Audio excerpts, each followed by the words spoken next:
جی ہاں، آقا دو جہاں نبی کریم صلی اللہ علیہ وسلم معراج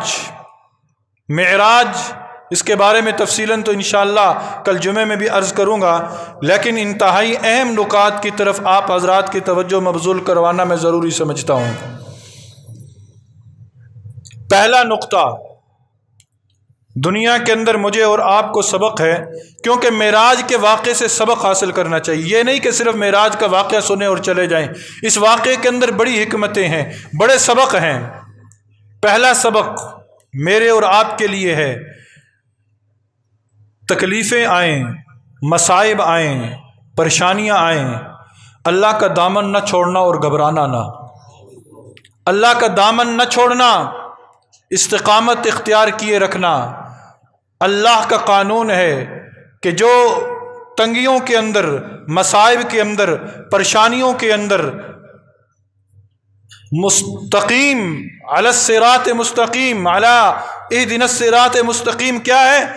صراط مستقیم پر رہتا ہے، صراط مستقیم پر رہتا ہے، استقامت کے ساتھ، قدم متزلزل نہیں ہوتے، پھر رب اسے وہ انعام دیتا ہے جو اس کے وہم و گمان میں نہیں ہوتا۔ نبی صلی اللہ علیہ وسلم پر غموں کے پہاڑ ٹوٹ پڑے، غموں کے پہاڑ ٹوٹ پڑے۔ نبوت کا 10واں سال، جسے نبی صلی اللہ علیہ وسلم نے عام الحزن کہا کہ یہ میرے لیے غموں کا سال ہے، شاب ابی طالب کا محاصرہ ہے، 3 سال کا وہ محاصرہ۔ ابو طالب، وہ ابو طالب جو نبی کے ہمدرد، وہ ابو طالب کہ جو ہر موقع پر نبی کے رفیق بنے، وہ ابو طالب کہ جنہوں نے مشکل وقت میں نبی کا ساتھ دیا۔ ابو طالب کا انتقال، خدیجۃ الکبریٰ کا انتقال، وہ طائف کا سفر، وہ جسموں پر پتھر کی بارش، وہ پنڈلیوں کا رول وہان ہونا، وہ ایک باغ کے نیچے بیٹھ کر اللہ سے فریاد کرنا۔ جب دوست غموں کے پہاڑ سہ رہا ہے، پھر محب نے محبوب کو بلا ہی لیا، دوست نے دوست کو بلا ہی لیا۔ اے میرے دوست غم نہ کر، جب تو پیدا ہوا تھا تیری ماں نے کہا تھا نا، تیری ماں نے کہا تھا کہ یہ میرا بچہ یتیم پیدا ہوا ہے، یہ کون سے کھلونوں کے ساتھ کھیلے گا؟ غیب سے آواز آئی تھی آمنہ پریشان نہ ہو، جب یہ کھیلنے پہ آئے گا نا، چاند کی طرف اشارہ کرے گا، میں چاند تو ٹکڑے کروں گا۔ ہاں آمنہ تو پریشان نہ ہو، دنیا والوں کے بچے سیر کرنے کے جی چاہے گا ان کو سیر کروائیں گے، تیرے بچے کو جب جی چاہے گا سیر کرنے کا، میں اسے سیر کروانے کے لیے عرشوں پہ بلا لوں گا۔ آج وقت آ پہنچا ہے، آج وقت آ پہنچا ہے، میں اپنے حبیب کو سیر کرواؤں، میں اپنے حبیب کو سیر کرواؤں۔ نبوت کا 10واں سال ہے، نبوت کا 10واں سال، وادی طائف مشہور واقعہ ہے، پتھر کھائے، مکہ میں واپس آئے، ام ہانی کے گھر یا بیت اللہ کے قریب جو حتیم ہے، جسے بیت اللہ کا حصہ کہا جاتا ہے، اس کے اندر آرام فرما رہے تھے۔ بہت ساری روایات آ رہی ہیں، میں اختصار کے ساتھ جو جامع مضمون ہے اس کی طرف آپ حضرات کی توجہ مبذول کروانا چاہتا ہوں۔ بس آپ مکہ کی دھرتی پر آرام کر رہے تھے، مکہ کی دھرتی پر آرام کر رہے تھے، اللہ نے جبرائیل کو بھیجا، اللہ نے جبرائیل کو بھیجا، جا جبرائیل میرے حبیب کو لے کر آ۔ اب یہاں میں وہ بات کرنے لگا ہوں، اگر یہ بات سمجھ آ گئی تو اللہ کی قسم ہمارے جھگڑے ختم ہو سکتے ہیں، ہمارے جھگڑے ختم ہو سکتے ہیں۔ اس بات کو یاد رکھیے گا، میں ایک طالب علم ہوں، کوئی عالم دین نہیں، میں ایک طالب علم ہونے کی وجہ طرف سے، طالب علم ہونے کا ایک نقطہ، طالب علم ہونے کی وجہ سے میں نے جو اپنے اساتذہ سے سنا ان کی بات ہے، زبان میری ہے جو آپ کو سنا رہا ہوں۔ یہ نور اور بشر کا جھگڑا ختم ہو سکتا ہے، کوئی کہتے نور ہے، کوئی کہتے بشر ہے، نور اور بشر کا جھگڑا ختم ہو سکتا ہے۔ بات سنیے گا، اللہ نے جبرائیل کو بھیجا، جا جبرائیل میرے حبیب کو لے کر آ۔ نبی کے حبیب آرام فرما رہے ہیں، جبرائیل امین تشریف لاتے ہیں اور آ کر کہتے ہیں اے اللہ تیرے حبیب آرام کر رہے ہیں، اب میں انہیں جگاؤں کیسے، میں انہیں جگاؤں کیسے؟ کیا میں انہیں آواز دوں؟ کیا میں ان کا جسم ہلاؤں؟ کیا میں دستک دوں؟ نانا نانا، آج میں دنیا والوں کو بتانا چاہتا ہوں، میں اپنے حبیب کا مقام دنیا والوں کو بتانا چاہتا ہوں۔ اے لوگو، دنیا کے اندر نورانی مخلوق کون سی ہے جنہیں فرشتے کہا جاتا ہے نا؟ فرشتے نورانی مخلوق ہے، اور نورانی مخلوق کا سردار کون ہے؟ جبرائیل امین ہے۔ جبرائیل امین نورانی مخلوق کا سردار ہے، اور نورانی مخلوق کا سردار جو ہے اس کا نام حضرت جبرائیل ہے، اور جبرائیل امین کے کئی لاکھ پر ہیں، اور اس کے پر جو ہیں وہ نیچے نہیں ہیں، وہ اس کے سر کے اوپر ہیں۔ جبرائیل امین کے پر سر کے اوپر ہیں۔ اے جبرائیل، آج میرے حبیب کو آواز دے کر نہیں جگانا، بلکہ اپنے سر پر جو تیرے پر ہیں ان پروں کو میرے حبیب کے تلووں پہ لگانا، تاکہ میں دنیا والوں کو بتا سکوں جہاں نورانیت کے مقام کی انتہا ہوتی ہے وہاں سے میرے حبیب کے مقام کی ابتدا ہوتی ہے، وہاں سے میرے حبیب کے مقام کی ابتدا ہوتی ہے۔ آج ہم جھگڑتے ہیں نور اور بشر میں۔ جہان جبرائیل امین کون ہے؟ نورانی مخلوق ہے نا، نورانی مخلوق کے سردار ہیں، اور ان کے پر کہاں پہ ہیں؟ ان کے سر پر ہیں، ان کے سر پر ہیں، وہ جبرائیل سے بھی اوپر ہیں۔ اے جبرائیل، اپنے پروں کو میرے حبیب کے تلووں پہ لگانا، تاکہ میں دنیا والوں کو بتا سکوں کہ میرے حبیب کا مقام تو وہاں سے شروع ہوتا ہے جہاں نورانی مخلوق کا اختتام ہوتا ہے۔ وہاں ہستی نہیں ہے، تلووں پہ تلووں پہ کیا لگتا ہے؟ پر لگتے ہیں۔ نبی صلی اللہ علیہ وسلم بیدار ہوتے ہیں انتہائی اختصار کے ساتھ۔ نبی صلی اللہ علیہ وسلم کو یہاں سے لے جایا جاتا ہے زمزم کے کنویں کے پاس، زمزم کے کنویں کے پاس آپ کا سینہ مبارک چاک کیا جاتا ہے، آپ کے دل مبارک کو نکالا جاتا ہے، سونے کی تشتری میں رکھا جاتا ہے، زمزم سے دھویا جاتا ہے، جنت سے لائے ہوئے انوار و برکات سے اس سینے کو دل کو بھرا جاتا ہے، پھر اس دل کو اٹھا کر دوبارہ نبی کے سینے میں رکھ دیا جاتا ہے، اور پھر اس سینہ مبارک کو جوڑ دیا جاتا ہے۔ پھر یہاں سے تھوڑا سا آگے چلے جائیں، وہاں پر براق بندھا ہوا ہے، وہ سواری جو جنت سے لائی گئی ہے، نبی کو اس سواری پر سوار کروا دیا جاتا ہے۔ عام میں سے بہت سارے لوگوں نے اب تو وہاں پر اس نشانی کو مٹا دیا گیا ہے، توسیع ہو چکی ہے حرم کی، لیکن وہ نشانی ترکوں کے دور سے اس وقت تک محفوظ تھی جب سے یہ موجودہ توسیع حرم کی نہیں ہوئی ہے۔ وہ ایک ستون تھا جس ستون کے اندر کے ساتھ براق کو باندھا گیا تھا، جہاں سے معراج کا سفر شروع ہوا تھا۔ اب براق پر نبی صلی اللہ علیہ وسلم سوار ہوتے ہیں، 70,000 فرشتے ادھر ہیں، 70 ادھر ہیں، 70 آگے ہیں، 70 پیچھے ہیں، جبرائیل بھی ساتھ ہیں، میکائیل بھی ساتھ ہیں، اور اب سفر شروع ہوتا ہے، سفر شروع ہوتا ہے۔ یہاں سے دوسرا عقیدہ مضبوط کر لیجئے۔ نبی صلی اللہ علیہ وسلم کے یہ جو سفر ہے، نبی صلی اللہ علیہ وسلم کا یہ جو سفر ہے، یہ سفر روح مع الجسد ہے، روح مع الجسد ہے، یعنی جس جسم کے ساتھ آپ مکہ کی دھرتی پر آرام فرما تھے، آپ صلی اللہ علیہ وسلم اسی جسم مبارک کے ساتھ عرشوں پر تشریف لے گئے۔ یہ ہمارا ایمان ہے، یہ ہمارا عقیدہ ہے۔ بہت سارے لوگ کہتے ہیں یہ روحانی ہوا تھا، یہ روحانی سفر ہوا تھا۔ نہیں، اگر ہم روحانی سفر مان لیتے ہیں تو پھر اسے معجزہ نہیں کہا جا سکتا۔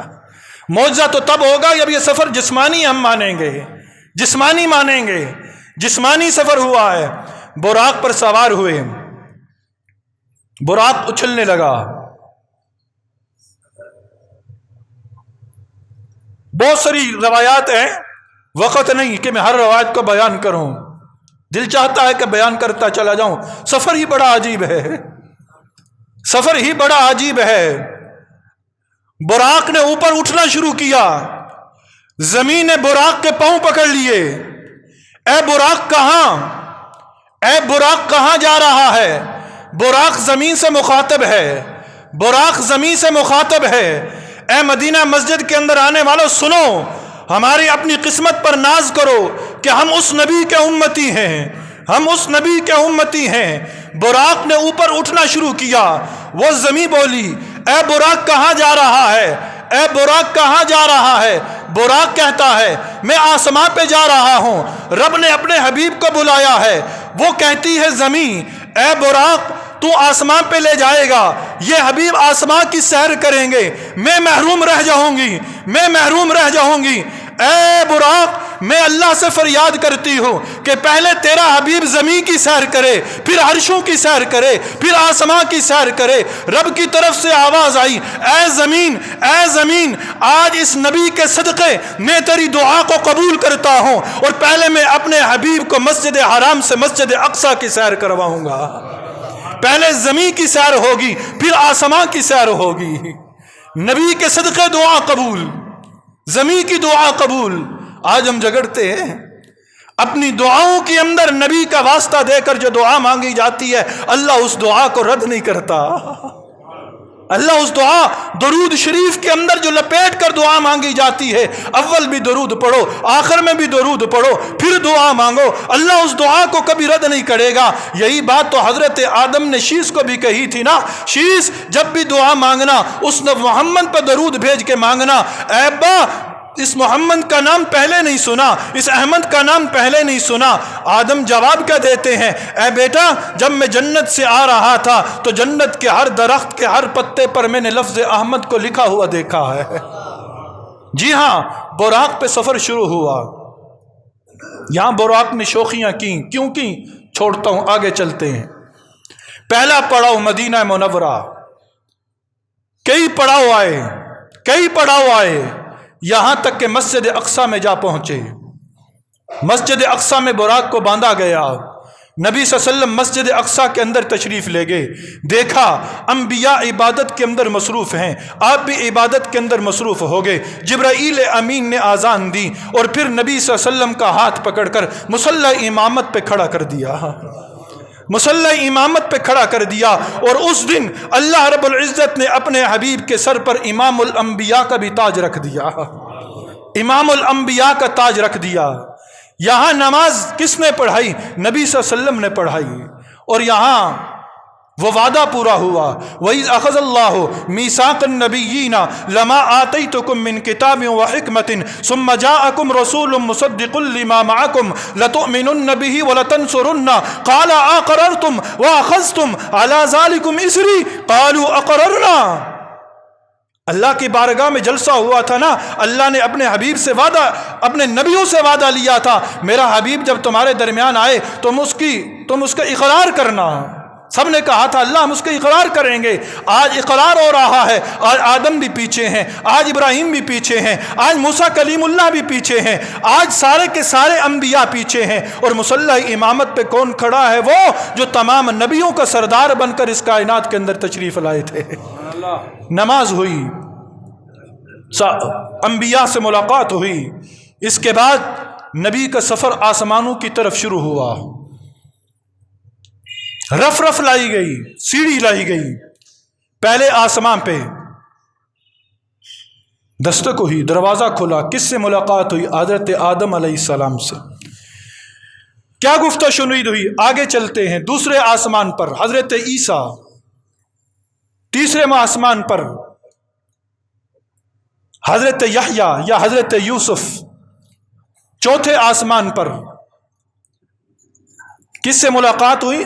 حضرت ہارون، پھر آگے حضرت موسیٰ، پھر آگے حضرت ابراہیم علیہ السلام، حضرت ابراہیم علیہ السلام، ان سے ملاقات ہوئی بیت المعمور کے قریب۔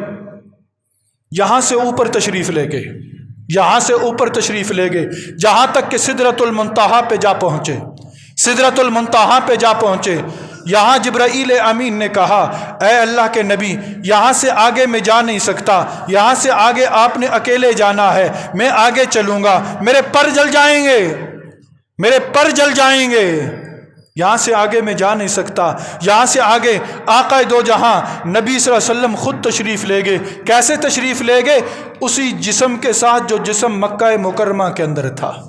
یہاں پر لا کر لوگوں کے عقائد بگڑتے ہیں۔ کچھ لوگ کہتے ہیں یہاں سے آگے جب نبی صلی اللہ علیہ وسلم تشریف لے تشریف لے گئے یہاں مصطفیٰ مصطفیٰ نہ رہے، وہ خدا کے وجود کے اندر تبدیل ہو گئے۔ نانا ہمارا یہ عقیدہ ہے کہ اللہ کے نبی جب سدرۃ المنتہا سے آگے گئے اور وہاں تک پہنچے جہاں 2 کمانوں کا فاصلہ رہ گیا، فکان قاب قوسین او ادنی، کہ جس کے بارے میں نبی خود کہتے ہیں میں وہاں تک گیا جہاں تک کوئی نہ جا سکا، وہاں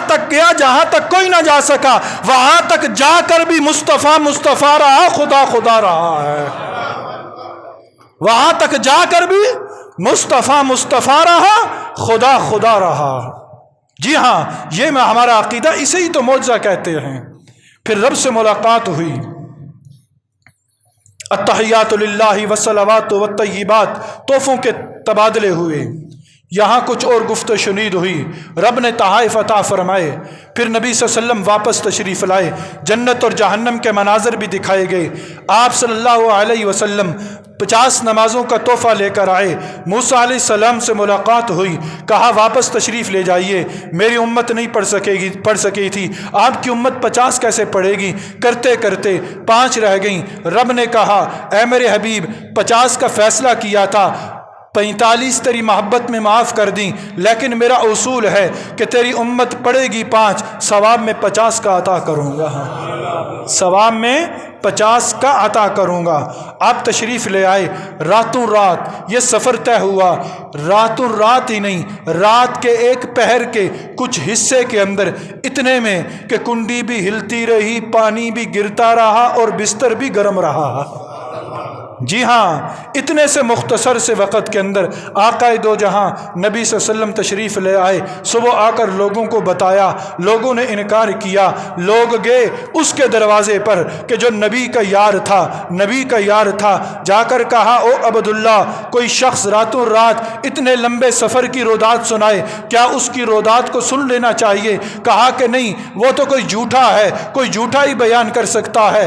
دشمن بغلیں بجانے لگا کہ آج ہم اپنے قول میں سچے ہو گئے، آج ہم اپنے مشن میں کامیاب ہو گئے۔ او عبداللہ پھر سن، او ابو بکر سن، او ابو قحافہ کے بیٹے سن، تیرا یار یہ کہہ رہا ہے۔ وہ آگے سے یار بولتا ہے، اگر میرا یار یہ کہہ رہا ہے تو سچ کہہ رہا ہے، اگر میرا یار کہہ رہا ہے تو سچ کہہ رہا ہے کہ اس نے مسجد حرام سے مسجد اقصیٰ تک کا بھی سفر کیا اور مسجد اقصیٰ سے لے کر عرش معلیٰ تک کا بھی سفر کیا۔ تو یہ سارا سفر آج کی رات ہوا ہے، آج کی رات ہوا ہے۔ اب ہم آخر میں دعا کی طرف آتے ہیں۔ شب معراج ہے، اس رات کی کوئی خاص عبادت نہیں ہے، اس رات کی کوئی خاص عبادت منقول نہیں ہے، کل کا روزہ بھی نہیں ہے، ٹھیک ہے نا؟ جو مسئلہ ہے وہ میں بتا دوں، کوئی خاص عبادت نہیں ہے۔ ویسے ایمان والے کی ہر رات شب برات ہے، ہر رات شب برات ہے۔ تو آج کی رات جو بزرگوں نے لکھے ہیں، یہ بزرگوں کے اپنے مشاہدات ہیں۔ کسی نے اس رات کو نفل پڑھے، ان کو اس مقصد کے اندر کامیابی مل گئی تو انہوں نے لکھ دیا کہ اتنے نفل پڑھ لو، کامیابی مل جائے گی۔ لیکن آج کی رات کوئی مخصوص عبادت نہیں ہے، کوئی مخصوص عبادت نہیں ہے۔